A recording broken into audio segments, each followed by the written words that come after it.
বিসমিল্লাহির রহমানির রহিম। প্রিয় বন্ধুগণ, রোগী তার রোগের যন্ত্রণায় অস্থির। ডাক্তার বিভিন্ন ধরনের টেস্ট করে, কিন্তু কোনো রোগ খুঁজিয়া পাওয়া যায় না।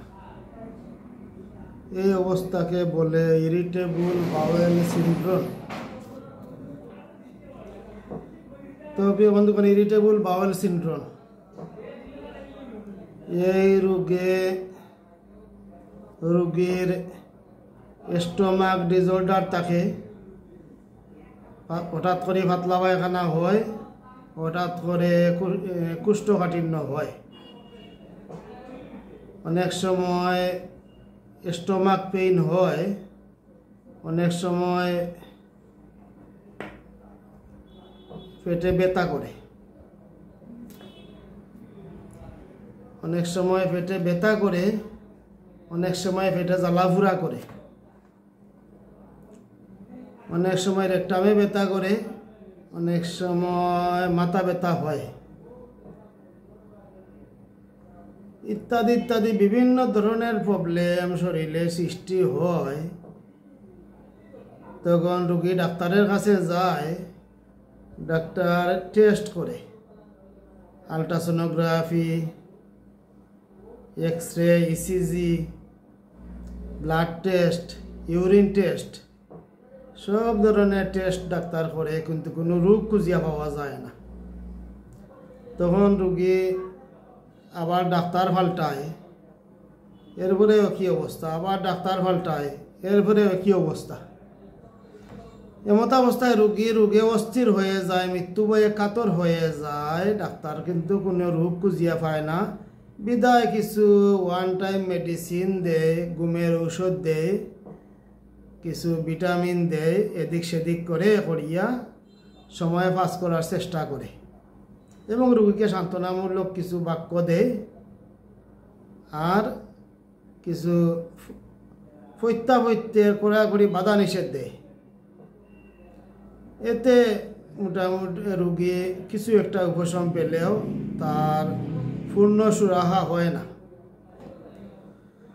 তো এই অবস্থাটি হলো irritable bowel syndrome. Irritable bowel সিনড্রোমের হোমিওপ্যাথি চিকিৎসা আলহামদুলিল্লাহ খুবই ভালো, খুবই পারফেক্ট।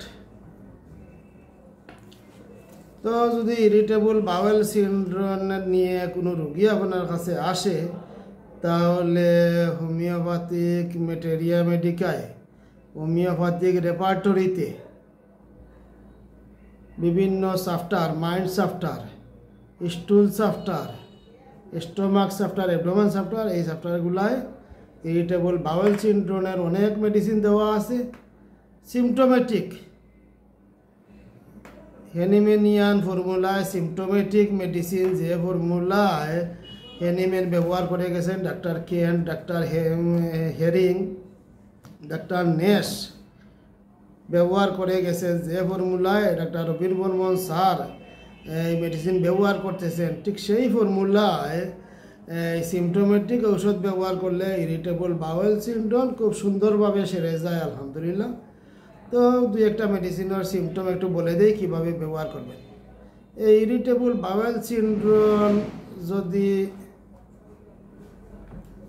মানসিক অস্থিরতার সাথে হয়, এইটি ঠান্ডা লেগে হয় অথবা ভয় পেয়ে হয়, এরই সাথে মানসিক অস্থিরতা, অশান্তি থাকে, মৃত্যু ভয় থাকে, তাহলে রোগের তরুণ অবস্থায় অ্যাকোনাইট ভালো কাজ করে, পুরাতন অবস্থায় আর্সেনিক অ্যালবাম ভালো কাজ করে। তো মেডিসিনটা ম্যাটেরিয়া মেডিকার সিমটম অনুযায়ী ব্যবহার করতে হবে। তো আর অন্যান্য মেডিসিনও আছে, যে মেডিসিনগুলো একই ফর্মুলায় ম্যাটেরিয়া মেডিকাল সিমটম অনুযায়ী ব্যবহার করতে হবে। যে মেডিসিনগুলো হলো পালসেটিলা, ফসফরাস টিউবারকুলির নাম, নেট্টামিউল, নেট্টাম সালফ। যেমন পালসেটিলা রোগী নম্রভদ্র, পিপাসাহীন, গরম কাতর, এমত অবস্থায় পালসেটিলা ব্যবহার করা যায়। ফসফরাস রোগী অতিরিক্ত পানির পিপাসা থাকে, খুবই ঠান্ডা পানি খাওয়ার ইচ্ছা করে, ঠান্ডা পানি খেলে বমি করে, রোগীর শরীরে বা স্টোমাকে জ্বালাফোড়া করে এই অবস্থায় ফসফরাস ব্যবহার করে যায়। টিউবারকুলোর নাম রোগীর স্বাস্থ্য ভেঙে গেছে, ঘন ঘন ঠান্ডা লাগে, রোগী ঘুরতে চায়, বেড়াতে চায়, এমতাবস্থায় ইরিটেবল বাওয়েল সিন্ড্রোমের জন্য টিউবারকুলোর নাম ব্যবহার করা যায়। আবার নেট্রামিও রোগী খুব রাগী, বুঝালে রাগ বেড়ে যায়, অতিরিক্ত লবণ খায়, এমতাবস্থায় নেট্রামিউর ব্যবহার করা যায়। নেট্রাম সাল ঠান্ডা সহ্য করতে পারে না, ঠান্ডায় বৃদ্ধি, বর্ষায় বৃদ্ধি, রোগীর মন মেজাজ খুব খারাপ থাকে, এমত অবস্থায় নেট্রাম সাল অন্যান্য সিমটম মিললে ব্যবহার করা যায়। এছাড়া ইগনেশিয়া আছে, সাইক্লামেন আছে, এই সব মেডিসিনই ইরিটেবল বাওয়েল সিন্ড্রোমে খুবই ভালো কাজ করে। সবগুলা মেডিসিন ম্যাটেরিয়া মেডিকার সিমটম অনুযায়ী সিঙ্গেল মেডিসিন, পাওয়ারফুল মেডিসিন, এফকোমেলাসিমেল মেডিসিন অথবা জার্মানি সেন্টিসিমেল মেডিসিন, এগুলা যদি অ্যাকুরেট সিস্টেমে ব্যবহার করতে পারেন, অ্যাকুরেট সিমটোমেটিক ব্যবহার করতে পারেন, ইরিটেবল বাওয়েল সিন্ড্রোমে খুবই সুন্দর রেজাল্ট আসবে ইনশাআল্লাহ।